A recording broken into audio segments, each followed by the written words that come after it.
शहीदे आजम यानी शहीदों का शहंशाह, ये नाम सुनते ही एक ही चेहरा याद आता है, भगत सिंह का। एक ऐसा नौजवान जिसने अपनी पूरी जिंदगी आजादी के नाम कर दी। तो चलिए आज उनकी कहानी को थोड़ा और करीब से जानते हैं।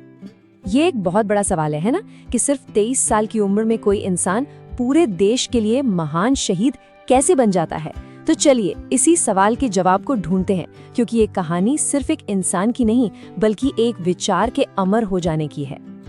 हर बड़ी कहानी की एक शुरुआत होती है। भगत सिंह के अंदर जो क्रांति की आग थी, उसकी चिंगारी उनके बचपन में ही लग चुकी थी। भगत सिंह का जन्म ही एक ऐसे घर में हुआ जहां आजादी की लड़ाई रोज की बात थी। उनके पिता, उनके चाचा सब स्वतंत्रता सेनानी थे। तो एक तरह से कह सकते हैं कि देशभक्ति तो उनके खून में ही थी, उन्हें विरासत में मिली थी। और फिर उनकी जिंदगी में एक ऐसा मोड़ आया जिसने सब कुछ बदल दिया। साल था 1919। भगत सिंह तब सिर्फ 12 साल के थे जब जलियांवाला बाग का वो दिल दहला देने वाला नरसंहार हुआ। उस हत्याकांड का एक बच्चे के मन पर इतना गहरा असर हुआ कि उन्होंने उसी पल ये ठान लिया कि कुछ भी हो जाए, अंग्रेजों को तो भारत से बाहर निकाल कर ही रहना है। अब सिर्फ सोचने या संकल्प लेने का वक्त जा चुका था।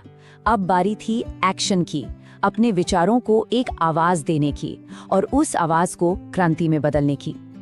और इस काम के लिए उन्होंने एक जरिया चुना, हिंदुस्तान सोशलिस्ट रिपब्लिकन एसोसिएशन यानी HSRA। ये वो संगठन था जिसके साथ मिलकर उन्होंने अपने इरादों को जमीन पर उतारा। उनके 2 काम सबसे ज्यादा जाने जाते हैं और दोनों के पीछे की सोच बिल्कुल अलग थी। एक तरफ थी सैंडर्स की हत्या, जो लाला लाजपत राय की मौत का सीधा सीधा बदला थी, तो वहीं दूसरी तरफ था असेंबली में बम फेंकना, जिसका मकसद किसी को मारना नहीं बल्कि सोई हुई बहरी हो चुकी सरकार तक अपनी आवाज पहुंचाना था। तारीख थी 8 अप्रैल 1929। भगत सिंह और बटुकेश्वर दत्त असेंबली में गए। उन्होंने बम फेंके, लेकिन जानबूझकर ऐसी जगह पर जहां कोई नहीं था, क्योंकि इरादा साफ था, किसी को चोट पहुंचाना नहीं बल्कि एक जोरदार धमाके से ब्रिटिश हुकूमत को नींद से जगाना। और सबसे बड़ी बात, बम फेंकने के बाद वो भागे नहीं, वो वहीं खड़े रहे और नारे लगाए, इनकलाब जिंदाबाद, ताकि दुनिया को पता चले कि ये किसने किया है और क्यों किया है। उनका संदेश पूरी तरह साफ था।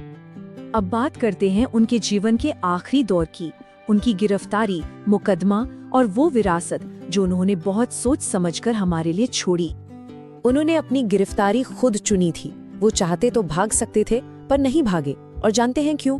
क्योंकि उनके लिए जेल सजा काटने की जगह नहीं, बल्कि अपनी बात, अपने विचार पूरी दुनिया तक पहुंचाने का एक नया मंच बन गया था।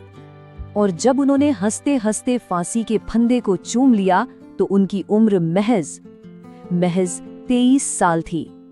1929 में उनकी गिरफ्तारी हुई, मुकदमा चला और फिर 23 मार्च 1931 को उन्हें अपने 2 कॉमरेड्स राजगुरु और सुखदेव के साथ फांसी दे दी गई। भगत सिंह हमेशा ये मानते थे कि इंसान को तो मारा जा सकता है, पर उसके विचारों को नहीं, और उनका ये एक वाक्य उनके पूरे जीवन का, उनकी पूरी लड़ाई का सार है। उस बलिदान के बाद भगत सिंह सिर्फ एक स्वतंत्रता सेनानी नहीं रहे, वो एक प्रतीक बन गए, एक सोच बन गए, एक ऐसा आदर्श बन गए जो कभी नहीं मर सकता।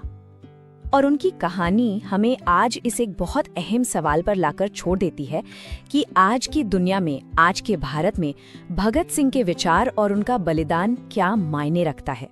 ये सोचने वाली बात है।